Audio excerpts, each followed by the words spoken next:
अन्नपतेन्न no देघनमेव सश्मिनः प्रप्रदातारन्तारिथ ऊर्जन्नो देहिर्विपदे चतुःपदे चतुष्कोणमण्डलं कृत्वा तदुपरि नैवेद्यपात्रं निधाय गायत्रीमन्त्रेण पात्रान् सम्प्रोक्ष धेनुमुद्राम् अमृतीकृत्य ग्रासमुद्रयां प्रादर्श ऋतन्तवा सत्तेन परिषञ्जामि नैवेद्यं निवेदयामि।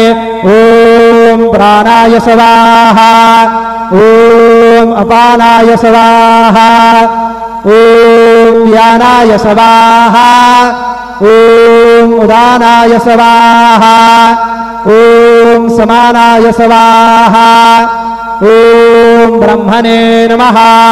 नैवेद्यमध्ये पानीयं समर्पयामि पुनर्नैवेद्यं निवेदयामि।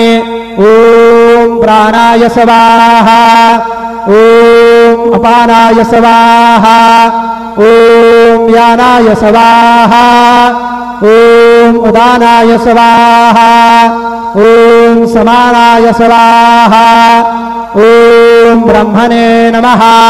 नैवेद्यं समर्पयामि हस्तप्रक्षालनं समर्पयामि मुखप्रक्षालनं समर्पयामि।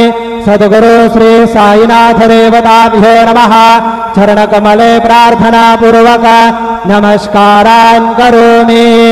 श्री सच्चिदानंद सद्गुरु साईनाथ महाराज की जय।